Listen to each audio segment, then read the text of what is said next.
अस्सलाम वालेकुम जी। मैं डॉक्टर नसीम अराइन जी फराम छतरपुर। अच्छा दोस्तों, पित्ते ਦਾ ਜਿਹੜਾ ਦਰਦ ਹੁੰਦਾ ਹੈ ਨਾ, ਬੜਾ ਤਕਲੀਫ ਦਾ ਹੁੰਦਾ ਹੈ। ਜਿਨ੍ਹਾਂ ਲੋਕਾਂ ਨੂੰ ਹੋਇਆ ਹੁੰਦਾ ਹੈ ਜਾਂ ਜਿਨ੍ਹਾਂ ਨੂੰ ਹੁੰਦਾ ਹੈ, ਇਹ ਤੇ ਉਹਨਾਂ ਨੂੰ ਪਤਾ, ਤਕਲੀਫ ਦਾ ਅਹਿਸਾਸ ਤੇ ਉਹਨਾਂ ਨੂੰ ਪਤਾ ਹੈ। ਦਰਦ ਤੇ ਕੋਈ ਵੀ ਜਿਹੜਾ ਹੈ ਉਹ ਬੜਾ ਤਕਲੀਫ ਦਾ ਹੁੰਦਾ ਹੈ, ਮਗਰ ਪਿੱਤੇ ਦਾ ਦਰਦ ਬਹੁਤ ਸ਼ਦੀਦ ਕਿਸਮ ਦਾ ਹੁੰਦਾ ਹੈ ਔਰ ਉਹਨੂੰ ਬਰਦਾਸ਼ਤ ਕਰਨਾ ਵੀ ਬਹੁਤ ਮੁਸ਼ਕਲ ਹੁੰਦਾ ਹੈ।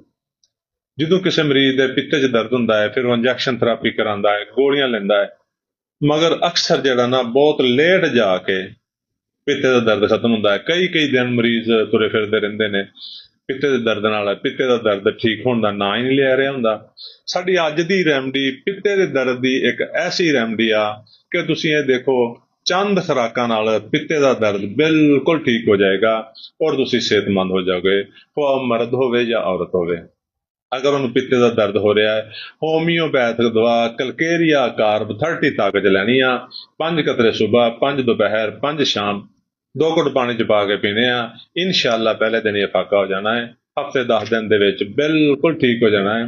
ਕਲਕੇਰੀਆ ਕਾਰਬ ਇੱਕ ਐਸੀ ਦਵਾ ਹੈ ਜਿਹੜੀ ਨਾ ਸਿਰਫ ਪਿੱਤੇ ਦਰਦ ਨੂੰ ਠੀਕ ਕਰਦੀ ਆ, ਬਲਕਿ ਅਕਸਰ ਪਿੱਤੇ ਦੀਆਂ ਪੱਥਰੀਆਂ ਨੂੰ ਵੀ ਰਿਲੀਜ਼ ਕਰ ਦਿੰਦੀ ਆ ਔਰ ਮਰੀਜ਼ ਠੀਕ ਹੋ ਜਾਂਦਾ ਹੈ।